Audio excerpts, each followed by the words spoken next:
they say thank you for the representation. I remember I got this one long letter saying it was a really heartfelt letter from a fan saying that like this voice reminded them of their uncle. I think it was an uncle or father. Wow. And Oh, wow. yeah, no, I think in this particular person, I don't want to butcher the letter, but it was extremely heartfelt, and it reminded me of them, and that tone and voice really kind of reminded them of that, and so like they were like, oh, I was in tears, and so it was really touching. So Hey guys, Seth Lee here, back with another SquadCast podcast, episode number 19. As always, joined by the homies iLoot Games, J Miles, and Quantum FT. But today we got a very special guest. I'm sure you guys all know who he is, but if you don't, this is Johnny Young. He is the voice actor for Krypto in Apex. So we've got a lot of good stuff to talk about, and I'm sure you guys will enjoy this podcast. But before I get into it, I do want to mention we'll have all of his socials linked down in the description. He streams Apex a lot on Twitch, so shout out to his Twitch. Definitely go make sure to hit that with a follow, and any other type of socials he does as well. So I just wanted to hop right into it. Something pretty basic. I just wanted to know, like, how did you get into voice acting or just acting in general? what's up, guys? Well, before I answer that, I'm very happy to be here. Finally got this to happen. I know we were talking about it for a minute, so Yeah, really happy to be here. Yeah. very happy to have you on. Thank you so much for doing this for us. Yeah, it's like 2 months in the making here. Yeah. We finally made it happen. So the question was, how did I get into acting or voice acting? Which one? They're two different. I guess two different stories. Yeah. All right, whichever. Yeah, voice acting. Let's go for that one. Voice acting, I got into a lot later. So I've been a gamer all my life. I love comic books. Love watching, Saturday morning cartoons like, Kevin Conroy, Batman, and the X-Men, and Saturday mornings like Gargoyles. Man, back when I was a kid, it was like Biker Mice on Mars. I remember that show, and like, I grew up watching all that stuff, and I never and I've been a gamer all my life. So David Hayter and Metal Gear, and Nolan North and Troy Baker, all these huge guys. Like I watched, I just never put two and two together. Like I could be a voice actor in a game, but I would always game after my auditions or trying to get parts in film, television. But one day, it was around the time when like I believe Overwatch and Black Ops 3 were out. I think they were out around the same time, because I remember playing Black Ops through my friend Charlotte Chung, who voices Diva in Overwatch, as well as Seraph in Black Ops 3. Oh, that's cool. Yeah, she's a badass. And I remember like I saw her socials. I'm like, what? You Seraph and your Diva? I'm like, oh man, dude, this is so cool. And like it was around the time when like I didn't have any jobs, so I was just kind of, I didn't have any auditions happening. I didn't have any jobs, so I was gaming all day. And I hit her up, and I was like, oh my god, congratulations! I congratulated her and she's like, yeah, thanks. And she wasn't a huge gamer, I believe, and so she was like, yeah, I don't know. I don't know about about this because Diva the Overwatch had just been released and it didn't pick up steam yet. And I was like, Charlotte, you don't understand. You do not understand what you are. And like as a gamer, you know what I mean? I was like, you just like this is gonna blow you into space. Like this is gonna be amazing for you. And then sure enough, a few months later, exploded. And I asked her how she got into it, and she was so kind enough to give me a call and kind of broke down things for me. And she introduced me to her agent, and I walked in, and she kind of guided me through everything, and including some of my my basic equipment. And I told her, I was like, look, I promise I won't make you look bad. I've grown up with video games. I know exactly what I'm talking about. Cartoons, and cartoons and video games. And she was my reader. She was my reader opposite of me at this thing called the ABC Showcase. It happens every year. I was not a finalist, but every year ABC holds auditions for I think 5,000 actors, and then they boil them down to like 12 or something like that. Oh wow! And yeah, I was like I think they're like final 50 or something like that. And one of the years. But and in one of the years, she was my reader, and so she knew my work. And I walked in to the agency, and they're like, "Do you have a reel?" I was like, "I don't." But all the agents sat down. I was like, "But I know this. I know this. Like, I trust me. Like, I know this." And then right then and there, I was like, I know like some characters sound like this, and I just started pulling out my bag of tricks. And then luckily it was E3 time at the time, and I was like, look, I know what games are coming out. This is what I do in my free time. I look up game news. I'm interested in all the projects, and like we started vibing because all the guys, they know about all the projects that are coming out. Yeah. And then I knew more because I dig into it. Flexing on him. Well, not flexing on him, but I was like I do my research, And Yeah. so yeah. And so, I'm just excited for all this. And so they're like, okay, we'll give you a shot. And then I didn't sign any contracts. And then I believe I read for a few parts. And then right after that, I got an audition for Overwatch, the short.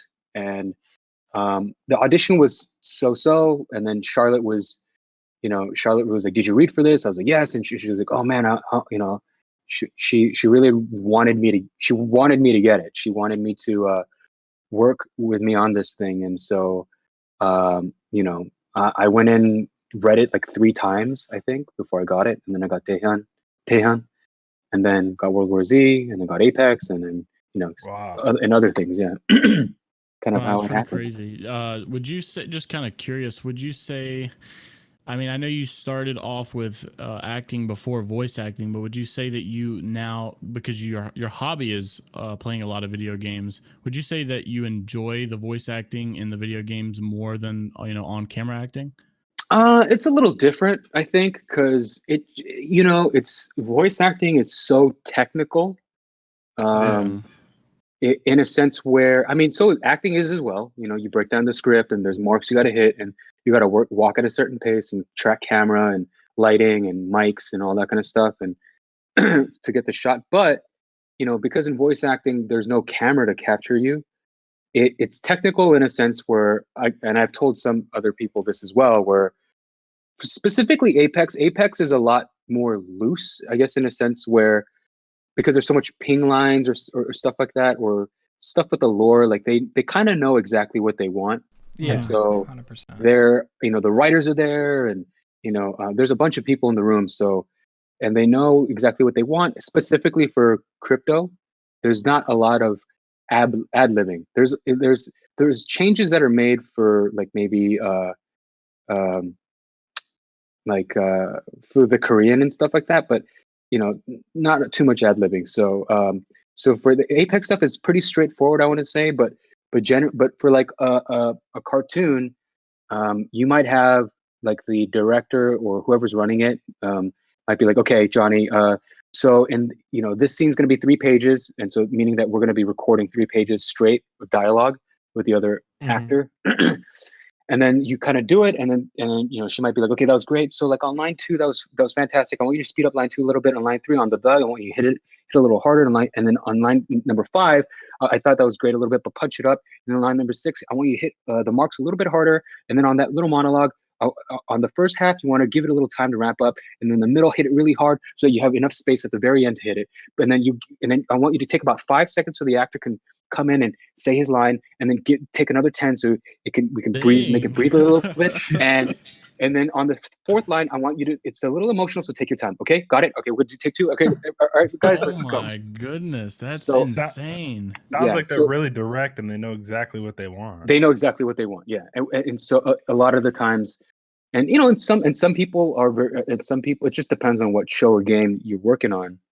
And so usually in those situations, it's like what I do is like I just grab a pencil and I just start making, like, normally when I make notes, it'll be in English, but because it's so fast, I'll have like shapes and happy faces and arrows that only and you would recognize. Yeah, that makes sense. yeah. Oh wow, yeah, that's nice.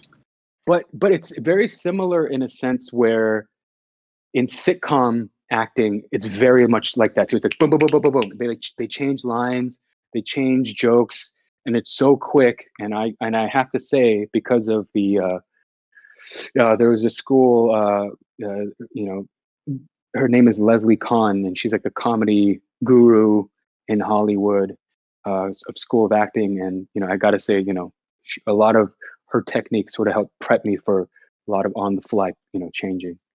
Yeah. You know, it's pretty interesting. We've done a few like interviews or podcasts with a few voice actors in the past, like Justine and Chris Edgerly.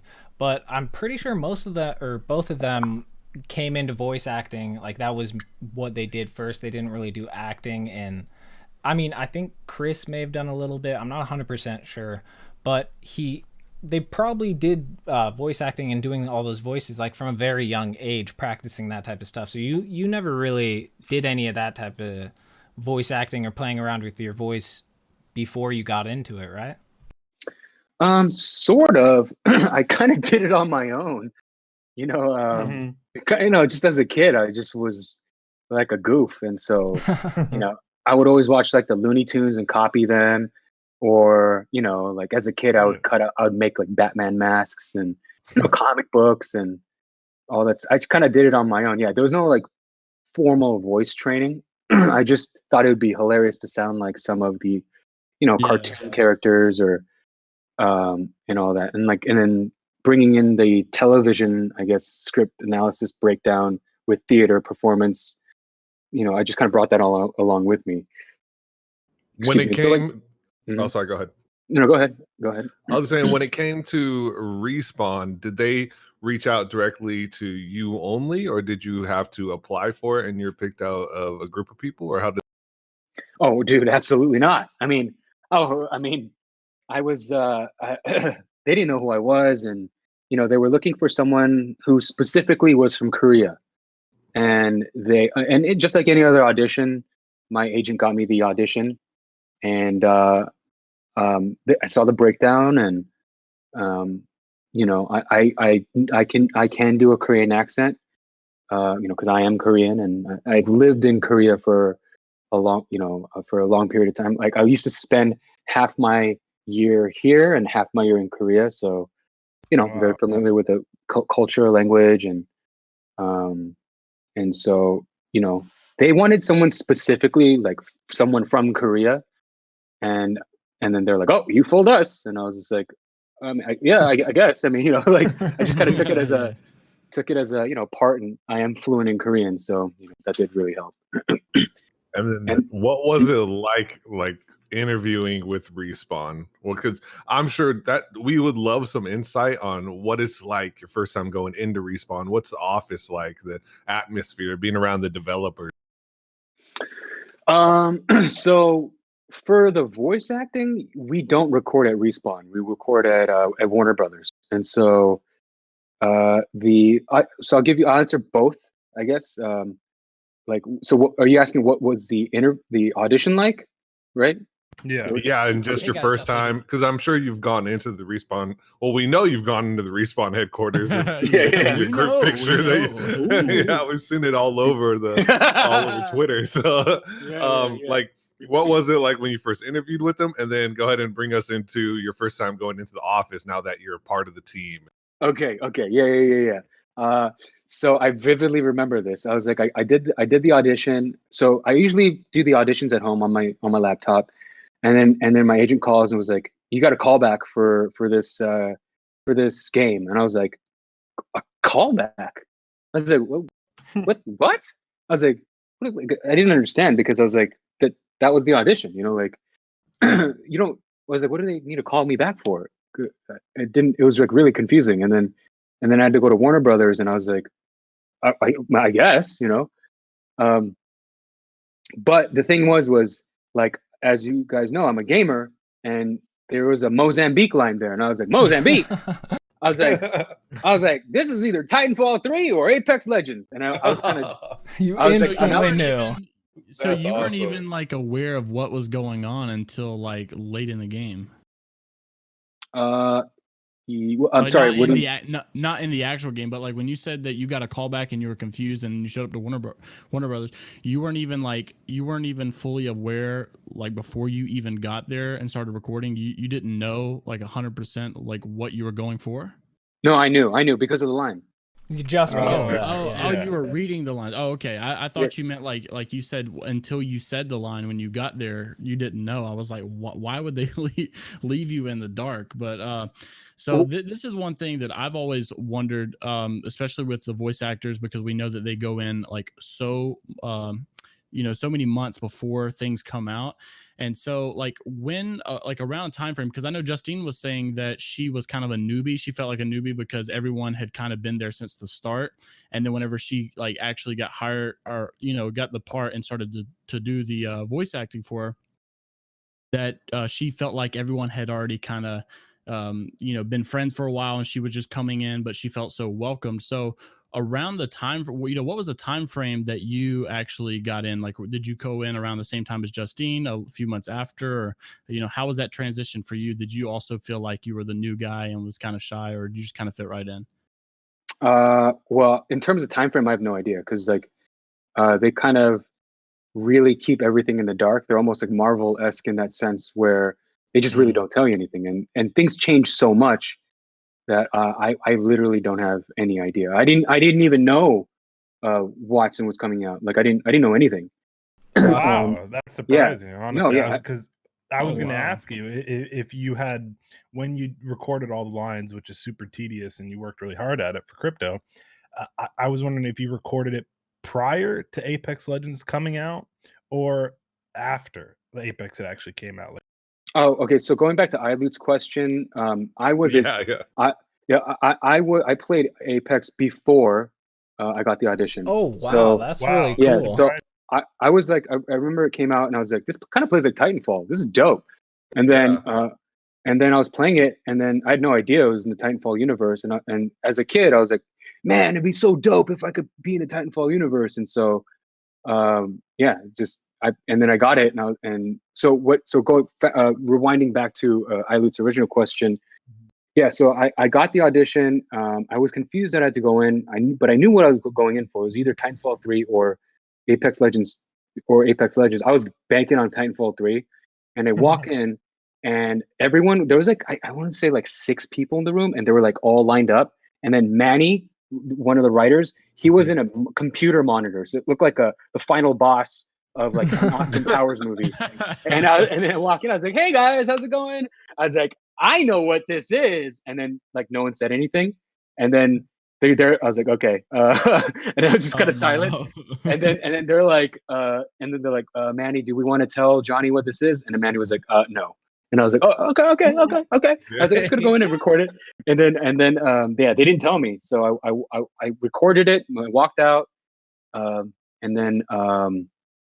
then so yeah, that's kind of what was my first experience was like. And then my first experience at Respawn, dude, it was like it's like when you go to, I've never seen the Star Wars stuff at Disneyland, but I would imagine that's what it would feel like. Oh man, that must be amazing. Yeah, because when I went there, it was like a childhood dream come true. Not only that, but they were working on Jedi at the time. So I got on the speed biker. I saw all that Jedi stuff, before it came out. And then they had all the loot box. They were so kind to us as well. And I got to meet like the art team, the animators, like people that create the weapons. And so it was like the experience was like a super high. Super high. It sounds like a blast. Like you can tell that sounds incredible. Like, Respawn is like a really high quality company. They do their best to make you feel really positive about your work, and it sounds like they have the coolest stuff around. If you're relating this to like Star Wars, it sounds awesome. Oh yeah, like, when I was talking to Vince, Vince is a huge Star Wars guy, and he's like, that was a big milestone for himself. And like they just treat us like family. It's like we bring stuff, we bring treats for like all the writers and the animators and all that kind of stuff, and then they're fans of us and we're fans of them, and we're like we're all nerding out together. So yeah, it's a lot of fun. It's crazy. Yeah.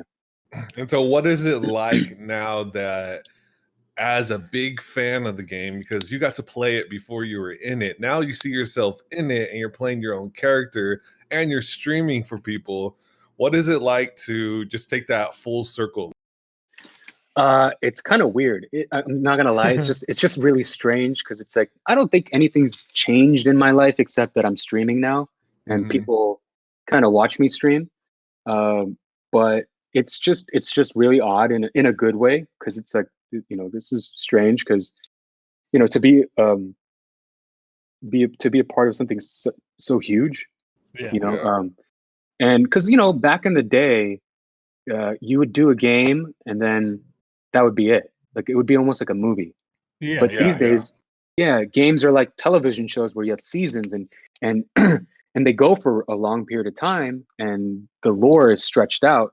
So it's like I almost feel like I hit the jackpot with A, Respawn making amazing games, B, Vince being such a such a nice guy, badass, and everyone at Respawn being so nice, and all the voice actors being so dope. Like we have like a Apex Legends like voice actor chat. Like we have our own chat room.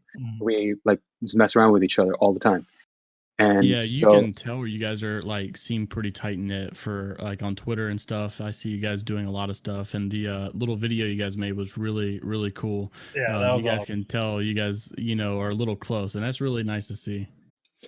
Yeah, I mean, there's nothing to dislike about this whole situation. To be honest, it's like I keep telling them like I told Vince this, I told the other actors this, but I'm like, dude, I get giddy anytime I'm in the chat room or anytime we all meet up because it almost feels like like in the video game world, it's like the Avengers, when they all come together, and it just and so I get really excited too, and again, it also definitely helps that everyone is so kind and nice and lighthearted. Yeah. It seems like a really like positive environment that you're in. I had a quick question. What was it like when you first like I don't know if you were streaming on Twitch or anything at the time, but when you had first heard yourself on Apex, where like when you were playing the game and you selected Krypto as your legend that you wanted to play as, is there anything that you can remember from the first time you heard yourself actually talking, like you heard your own voice on the game? Oh yeah, dude, I was so excited, man. I mean, I was a little nervous as well because I was like, dude, I hope I didn't mess this up because it's like, it's like what some of the actors say that are in the Marvel universe because people get pissed off, Oh yeah, really angry because they're so passionate. So, I should say not angry, but they're very passionate, and so very passionate. Yeah, and so I didn't want to mess up this world. I just wanted to add to it, and it was a little nerve-wracking to be honest, but really exciting. Yeah.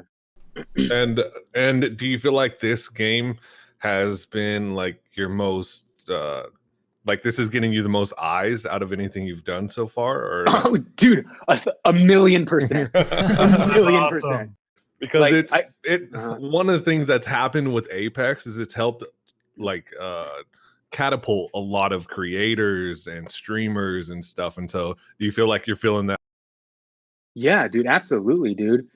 Like I just started streaming because of this. My like when I first I remember I vividly remember this. I was in New York City doing a play reading, and it was like the night before, it was the day of that my trailer dropped.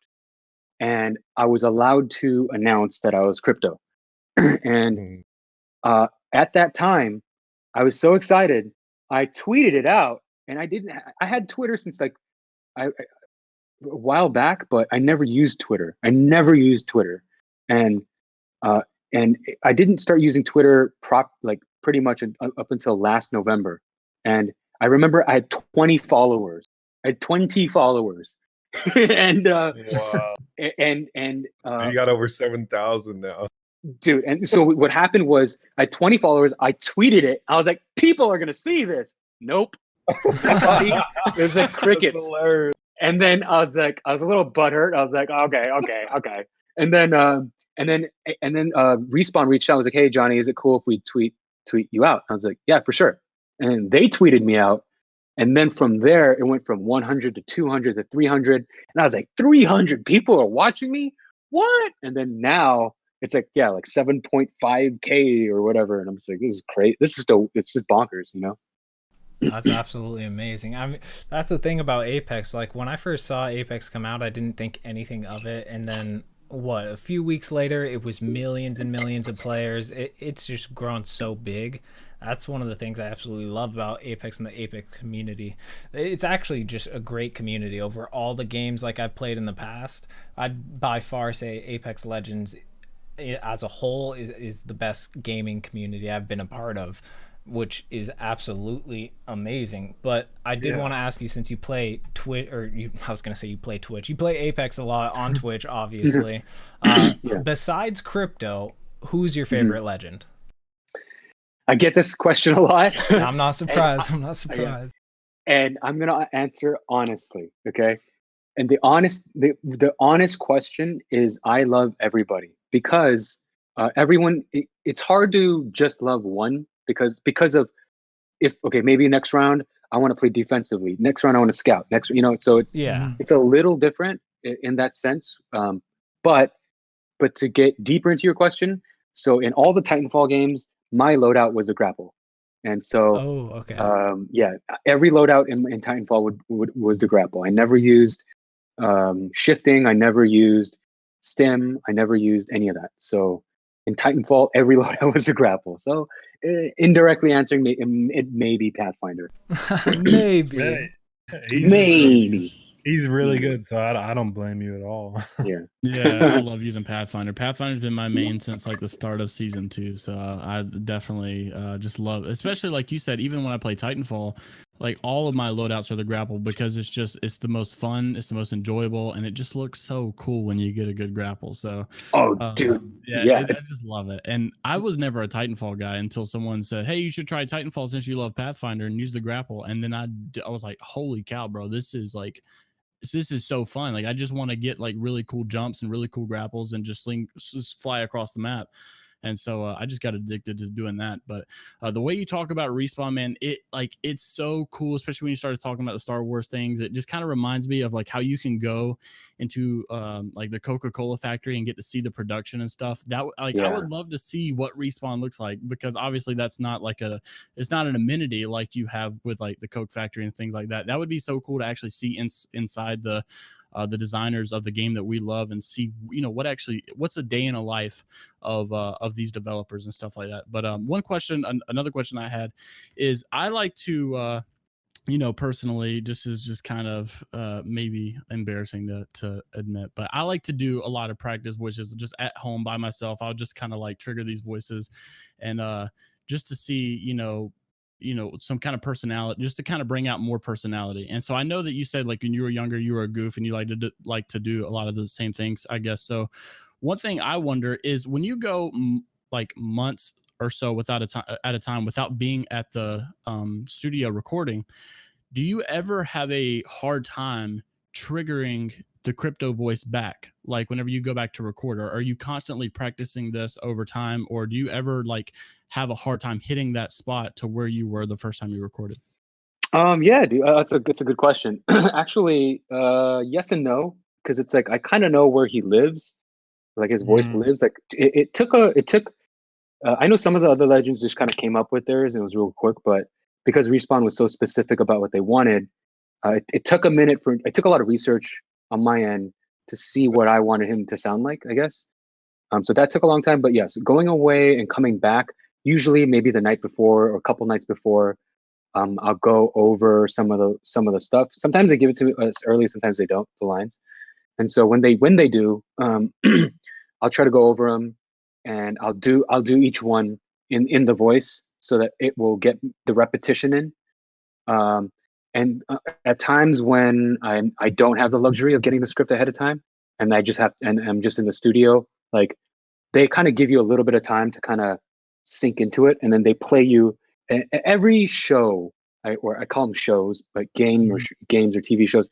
They'll replay your voice so that you can get back into the space, and then like sometimes it's not perfect. They're like, Johnny, that one sounded like a little too deep, a little too.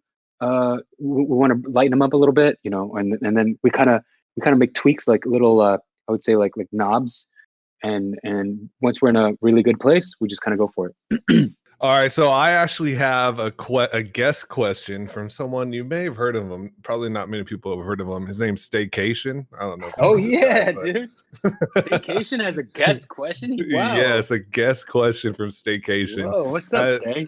And I think when people think of crypto, a lot of them think of Staycation because he has been an avid fan of crypto for a long time, and he's really good with crypto.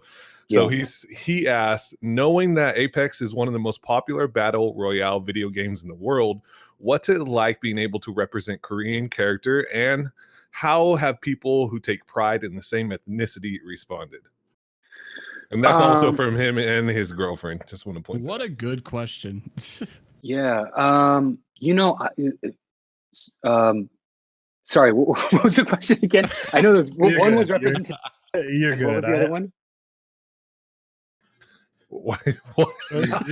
Just reread it again. We're good. We can cut this all out and we'll put it all together.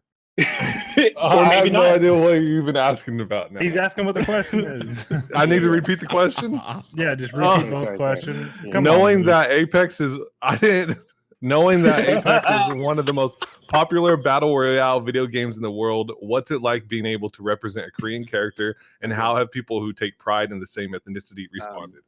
We'll just cut out all of that, and we'll just make it seem like you answered right when I. It's all staying in. I thought it was funny. I thought it was just yeah. Hey, it'll sound good, man. What's it like represent? I think it's really cool. I thought, I guess I didn't really think about it because, all I was thinking was I got to do a good job. I gotta get this character down. That's all I've been thinking the whole time, and that kind of blew past me. But thinking about it, I think it's really, really cool, first of all, because, a lot of times, a lot of Asian characters are either Japanese or Chinese, because there's a lot of, Chinese dynasty or Hong Kong, shootouts or samurai, So, it is actually really, really cool to have representation, it being Korean, and more people being sort of, aware that that we do exist as well. It is kind of cool. And in Korean culture being more popular these days because of K-pop and all that kind of stuff. Oh yeah. I think it's really, really cool. And how have fans reacted? They've reacted, all positively. I know people that are Korean reach out and they say, really, really nice stuff to me. They say thank you for the representation. I remember I got this one long letter saying, it was a really heartfelt letter from a fan saying that like this voice reminded them of their uncle. I think it was an uncle or father. Wow. And oh wow. I think, and this particular person, I don't want to butcher the letter, but it was extremely heartfelt, and it reminded me of them, and that tone and voice really kind of reminded them of that. And so like they were like, oh, I was in tears, and so it was really touching. So wow. I'm glad that I could give, because I never thought that all I was trying to do was do my best job, and to representing to trying to bring this character to life. But the fact that it touches people in that way, it's amazing. It's I'm very grateful and thankful and honored, and that it can do more. I'm sorry, you go. I was just going to say that's really cool that you get to be the person on the forefront of representing Korean representation. I just think when people reach out and send you those messages, it's got to feel really good, man. It's got to feel good to realize that you get to, whether you sound like the guy's uncle or his father, whatever it is, it's so cool that you got to be that Korean representation across Apex Legends. Yeah, it's actually pretty cool. Like I guess like you guys asking me that, or I guess Staycation asking me that, it's like I kind of thought about it. I was like, I guess he's right. There's not been a lot. And to have someone so big is, I guess, I never thought of me being that, bring the representation. I'm like, oh yeah, I voice crypto, and that's as far as it kind of gone. That's as far as it kind of went in my brain. But I guess you guys asking that, I guess, if it means much more for everyone else, and absolutely, and I'm very grateful. And if I can represent you guys and out there, then absolutely. This is great. Yeah, that's what's something that's so cool too is a lot of times you like you were saying, you're just trying to do the best job, for the job that was presented. And so a lot of times people kind of forget who's watching, the scale that you're on, and so many people are out there watching you, listening to you, that all have their own unique stories. And all the while you're recording, you're making videos, you're making you're doing streams, you're recording voice lines, whatever it is that you're doing. To you, it's just my passion, my job, my work. This is the project I'm currently working on. But to them, this is a memory, like a moment to them that is, like that money can't buy. And so the fact that you're making that impact on people, it's so moving, man, because every now and then I'll get that comment, and I'm a fairly small YouTuber, but I never thought that there would be people commenting on my videos saying, hey man, I deal with a lot of anxiety, a lot of stress, and I just love watching your videos. They just kind of relax me a little bit, and they really do help a ton. And it's just like, dude, I've never thought of that. I usually just think I'm trying to, what can I do to grow? What can I do to make things better? And then to know that I'm making that impact on someone, it really just motivates you to realize, it's not just a passion. It's not just a job. There's a cause of why I'm doing this. I'm doing this for a good cause. This is actually impacting people's lives in a positive way. So it's awesome to hear that, man. That's one of the great things about the gaming community. Just being able to reach such a large audience, and just the community in general is huge. That's one of the things like people underestimate. I'd say they just, the gaming community in general overall is so much power, strength. There's a lot of people that love every game, and just the smallest things can affect people. Like so much positivity. Like again, like I've been in Hollywood for a long time, and specifically the gaming community. I couldn't believe it. Everyone wants everyone to win. Everyone. That's the best part, man. Yes. So dope. It's seriously amazing. And I've never seen anything like that. And I've been a gamer all my life too. But even after getting crypto, like it took Chris Edgerly, who voices Pathfinder, it took him to really talk to me, to be like, you could do this, man. You could stream. I'm like, dude, no one's gonna watch me. I'm like, I don't want to embarrass myself. I feel that way too. Like I'm like, I can't believe you guys want to interview me.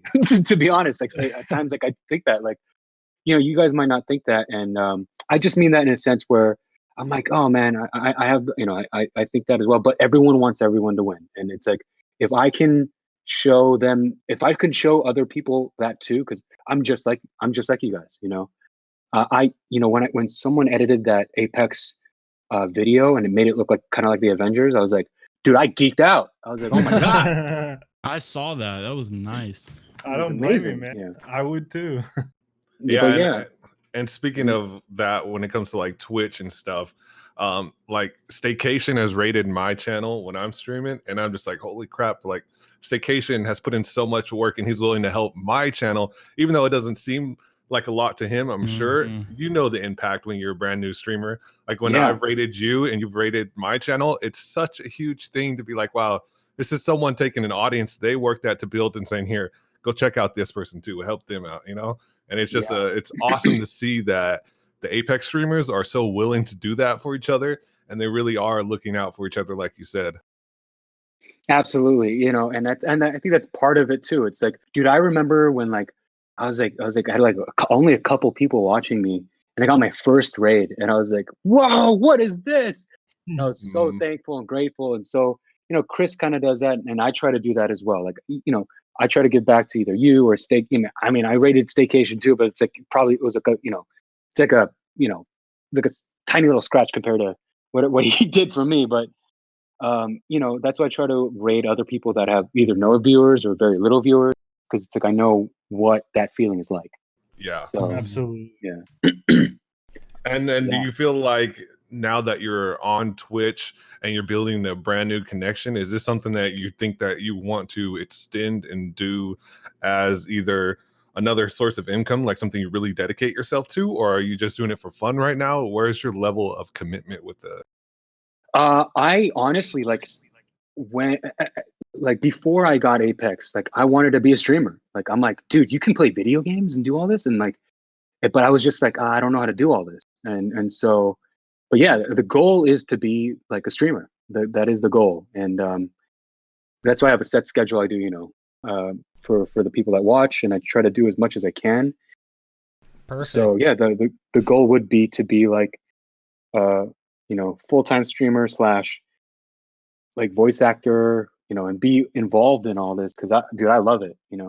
The hard part, which I don't know how you guys do, is edit the YouTube videos because I'm like 2 weeks behind, bro. I have like 50 hours of content, and I'm like, I got to stream, I got to interview, I got to do auditions. I'm like, Yeah, it's definitely a lot more than most people think. Just in general, content, all that type of stuff online usually takes a lot more than people think, or at least people underestimate the work that goes into it. I mean, some people don't even think like YouTube or streaming, playing video games, that's not a job. Like, come on, man. It's most definitely a job. But speaking of video games like Apex, I wanted to ask you, I'm sure a lot of people would ask the same question in the comment section. If you could change one thing about Krypto, what would it be? Like with his ability set, his kit, and all that type of stuff. If I could, I mean, I don't know. I mean, I get this. I get asked this a lot. I don't know. I guess if he could have a passive ability, I guess that would be great. But at the same time, would that be, game breaking? Because it's like he's a character where he's the only character I think where it's like he has his abilities are active, meaning that you have to actively control them, and so it's like a game within a game. Exactly. That's what I was thinking. Like maybe if one of his abilities, like for instance, I've always thought this stuff. Like one of the downfalls with Krypto is in order for him to be effective, he has to be away from his teammates and operating his drone or either calling out here, they're over here. I'll scan them here. I'll do the EMP here. And it's hard because you can't be with your teammate. And so you have to kind of incorporate your other teammates' abilities to make him the most effective. I know a lot of people would like take the drone and then go like EMP and then have a Wraith portal as soon as he gets done so he can get in the fight with his teammates. But like I said, I think maybe a good way to make him a little bit more powerful, not saying he really needs it because he's super good and super strong now, but since he come out, I thought it would be cool to maybe if his drone was a little bit of an autopilot, maybe that's too overpowered, but maybe if it could operate without you having to stop and stand out in the open or stop and go into a house and open up your, little pad, whatever it is, this little hologram thing. But I just feel like it would be a lot nicer if he didn't have to be away from his teammates in order to use his abilities. Yeah. See, so that again, like it's a hard question to answer as well, because I know what you mean, but at the same time, like it's like because he operates that way, there have been times where there was like a revenant, and what I did was I sent my drone out, and then the revenant would alt, and then they would get the totem. So then what would happen is I would then send my drone out, I would EMP, then the shields would break, and then they would follow right in. So they do the first wave of attack. I would totem right after that and follow behind. And then so like the first two would maybe take down one or two guys, and then I would go in as a second wave. I'd take out one guy, and then they would come in again, and then so it'd be like multiple waves. So it just depends. Or like if I hide the drone up in a corner of a building, scan everybody and kill. Like I have videos of that too, where we wiped out like 3 squads in one firefight because of that. I don't know. I don't know. I'm interested to see what Respawn does, though. Yeah, I'm curious. So did you obviously played Krypto right when he came out? Yeah. And what did you think of him right when he came out? Because a lot of people thought that he was underwhelming. I'm curious to see what your thoughts. Dude, honestly, I was just so happy that I got to be a part of the game that I would just pick Krypto because it's like I get to be a part of the game. And Krypto, that's literally me. Yeah, so I embraced him from the beginning. I had a good time with him. I think maybe the competitive players, I can see what they're saying because like, a lot of the other legends are a bit more, can be more aggressive rather than support. But, he's a support character. So just, I know it's a play style difference, but I'm glad. Mm-hmm. since he's been buffed, he is very viable now, even in ranked. So it was more of, I think that they wanted just some minor changes, and Respawn responded with some very good changes where he's actually very viable now. But at first, the same thing with Revenant. Revenant came out, and he was very hyped up. Everyone was very excited for Revenant, and then his abilities were not what people expected. But now once they've adjusted him, now he's amazing. Now everyone loves him. So I was just wondering if you had like that same reaction, but it sounds like you were just way too hyped just to have him in the game, dude. which I completely understand. Yeah, I'm like, whatever, bro, crypto. But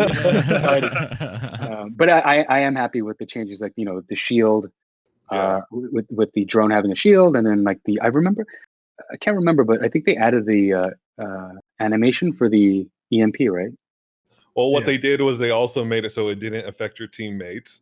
And then this is a weird little thing they added, but your guns reload when you go into the drone. Oh, that's right. Yeah. And auto so reload. it was some like little things like that, but the little changes that they made a big difference, because having your team be able to run in completely unaffected and then attack all of a sudden while the other team is dealing with the EMP effects, it's a great advantage. Yeah, it sucks when when the drone comes and someone is droning me. It's so annoying. And then when the EMP, I'm like, no. The EMPs are horrible. The only good time that the EMP or where it doesn't bother you that much is when you're Wraith and you can just phase through it. But otherwise, it's just.